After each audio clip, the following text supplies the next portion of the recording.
This is Corbin Smith for All Seahawks and the Locked On Seahawks podcast. Some difficult news for the entire sports world on Friday. Legendary reporter and good friend John Clayton passing away at the age of 67. I was following John Clayton when I was 5 years old, when I first started to love sports, and he and John Madden, those were the two pinnacles in NFL coverage. John Madden as the broadcaster and John Clayton as the reporter. And I would remember I'd be in my basement. My parents would make fun of me. I'd be this, 5, 6, 7-year-old kid down in the basement just talking to himself. We've got the Cleveland Browns playing the Indianapolis Colts or whatever teams that it was. And I'd grab a Nerf football and I'd be pretending I was John Madden and announcing the game, lofting the ball to myself, pretending I was making plays. And of course, there'd always be a break. When I get tired, let's head over to the sideline and let's talk to John Clayton. And always threw in some colloquialisms that were famous from John Clayton.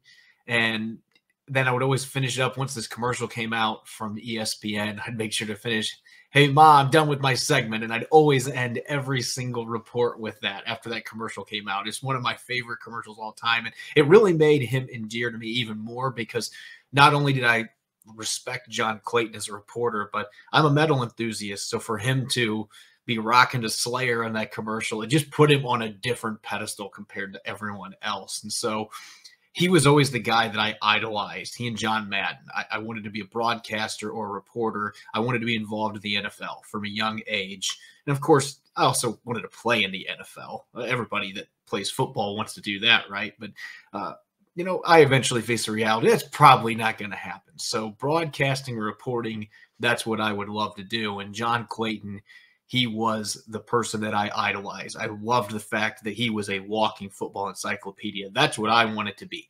I wanted to be a reporter that was prepared for any question. You could ask me about any player in the team. You could ask me about something that happened 8 years earlier. You could ask me to compare teams. Whatever you threw at me, I'd be prepared for. John Clayton was the master at that. Even was non-football stuff. He never was fazed. He always was ready to answer whatever was thrown his way. And whether it was salary cap, roster construction, inside information, X's and O's, you name it. John Clayton knew it all. And that's why he was one of one, extremely unique. And fast forwarding to 2018, as I mentioned, again, I had those instances in the basement where I was pretending I was John Clayton. Anytime he was on TV, I'd be running over to listen to what he had to say. I just respected the hell out of the job that he did, and he was always one of my idols. Being able to meet him for the first time in 2018, my Locked On Seahawks host Rob Rang introduced me. Those of you that listen to our podcast know that it's pretty hard to silence me. I like to talk, but that was one of the rare moments where I was speechless. I really didn't know what to say because John Clayton is literally 5 feet from me, and I've never met the man, and I was shell-shocked. Starstruck, whatever you want to call it. And he walked right over with a big smile on his face, extended his hand, shook my hand, and introduced himself as if I didn't know who John Clayton was. And that's the way that he treated everyone. And so I was able to relax a little bit. I think he sensed the anxiety there from me. I was very anxious getting to meet him for the first time. And I didn't get to talk to him a lot during my couple years on the beat. That's something that I wish I could have had a chance to do more. The opportunities weren't there, especially with the pandemic and not having access in the facility, not as many chances to be able to interact with all the other beat reporters. But certainly the times that I spoke with Clayton, he always, his passion that you saw on TV, you could see it in the way that he interacted in his conversations on the sidelines at training camp practices or after games. That first time that I met him, we were talking about backup quarterback battles from a preseason game, just oozing passion. He loved what he did, and not just when he was doing work, when he was away from work. That's just what he loved. He was extremely passionate about the sport of football, and being able to chat with him about the sport, his family, loved his wife, Pat, more than anything else. And so, my thoughts and prayers are with the family right now. Extremely difficult times. But as a young reporter, I didn't get a lot of chances to speak with him, a lot of chances to work with him. But he had an indelible impact on me, not just from growing up, but also a very difficult experience that I had to deal with my first full year that I was on the beat. I was still covering the Seahawks from Spokane. I only was going to games. I wasn't even covering practices because it was a 4-hour drive, and I would fly to games. And that was when I first had the chance to meet him. But I remember the playoff game in Green Bay 2 years ago, January 2020. That was the nightmare of a trip that I was not prepared for. Everything was going great. Got to Salt Lake City, and my flight gets delayed 3 times. At that point, I'm scrambling, trying to change my travel plans. I'm looking at alternate flights, maybe going to Minneapolis instead or Milwaukee. No options available. So I'm panicking, like, am I even going to get to this football game tomorrow? And then my phone rings, and it's an unlisted number with a 206 area code. I answered it, and John Clayton's on the other side of the phone. And I couldn't believe it. I didn't have John Clayton's phone number. I didn't get it from him the first time I met him. And so he called me. I didn't know how he got my number.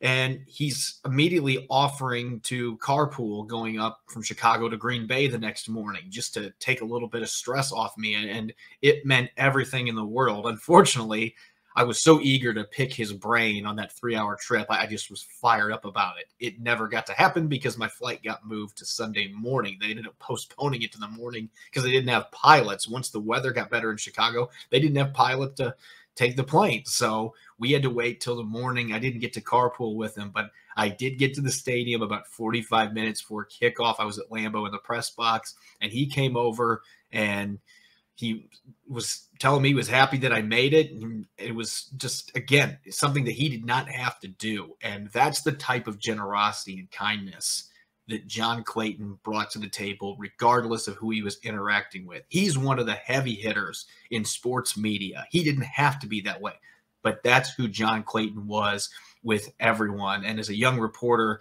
I greatly appreciated that support that he provided. And it made it much easier for me to deal with a situation that, again, I was not prepared for. And traveling to Green Bay is always a vaunted task, especially when you're talking in the middle of the winter like that. So that was a crazy trip, and I just greatly appreciated him being willing to stick his hand out and say, hey, we can carpool up, and still being willing to come over and communicate with me when I got there. It showed he really cared, and you just don't see a lot of that in this business. He's one of one.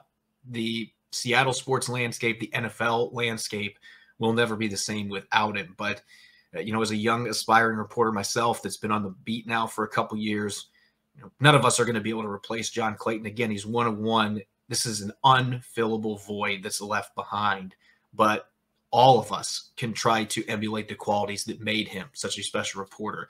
Be kind to everyone. Always be willing to lend a helping hand when somebody needs it. Be passionate about your craft. And most importantly, care about your family and friends first and foremost. That needs to be the top priority. John Clayton, he exuded all of those characteristics, and that's why he's the legend. That's why he was the giant that he was covering sports. John's going to be greatly missed. My thoughts and prayers are with his family during these very difficult times.